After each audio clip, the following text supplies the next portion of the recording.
இந்த ரோஜா செடி பாருங்கள், சென்ட் ரோஜா. இந்த செடி 3 days தான் ஆகுது நம்ம மேலுக்கு ஸ்ப்ரே பண்ணிவிட்டு செடிக்கு என்ன ஸ்ப்ரே பண்ணியிருக்கிறோம்னு சொன்னால் மீன் அமிலம் ஸ்ப்ரே பண்ணியிருக்கோம். இந்த செடி வச்சு வீடியோ பண்ணியிருக்கேன். 3 days தான் ஆகுது. குச்சியாக இருக்கிற ரோஜா செடின்னு சொல்லியிருப்பேன். அந்த 2 days ஒரு நாள் நம்ம ஸ்ப்ரே பண்ணியிருக்கோம். 2 daysலேயே பாருங்கள் எவ்வளோ ஹைட்டு வந்து ஸ்ப்ரே பண்ண உடனே தளிர் வந்திருக்கு. எனக்கு ஆச்சரியமாக இருக்குது. பாருங்கள், இங்கே பாருங்கள், இங்கே தளிர் இருக்குது. நிறைய இடத்துல தளிர் வந்துடுச்சு.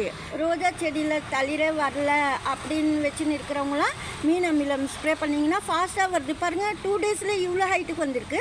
இது வந்து நான் ஏற்கனவே வச்சுருந்த தளிர், ஆனால் இதே அளவு 2 daysல இது வந்துருச்சு. பாருங்கள், இந்த தளிர் இங்கெல்லாம் ரெட் கலர் தளிர் வந்திருக்கு.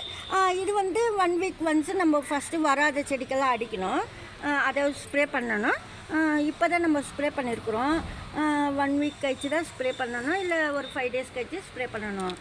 எதுக்கு சொல்கிறேன்னா தளிர் வராத குச்சியாக இருக்கிற ரோஜா செடிக்கு சொல்கிறேன். இது போல் மீன் அமிலம் ஸ்ப்ரே பண்ணிங்கன்னா சூப்பராக வந்து செடி வளரும். ரோஜா செடி சென்ட்டு பூ பாருங்கள், இதுவும் சென்ட்டு பூ தான்.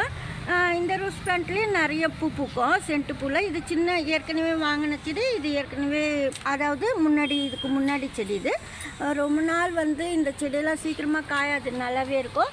பாருங்கள், இது வந்து பிளாக் ஸ்பாட்டு நோய் தாக்குதல். இது வந்து நீங்கள் வந்து வேப்ப எண்ணெய் ஸ்ப்ரே பண்ணணும்.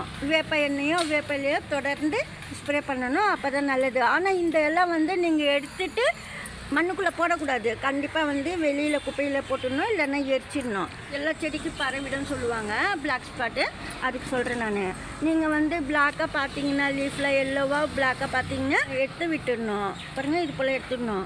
ஆனால் நான் என்ன சொல்கிறேன்னா, சப்போஸ் அது போல் வந்துருச்சுன்னா லேசாக வேறு இலையிலலாம் இருக்கும், அதெல்லாம் எடுத்து விட்டுட்டு வேப்ப எண்ணெய் கொஞ்சமாக தண்ணியில் நல்லா கலந்துட்டு ஸ்ப்ரே பண்ணணும்.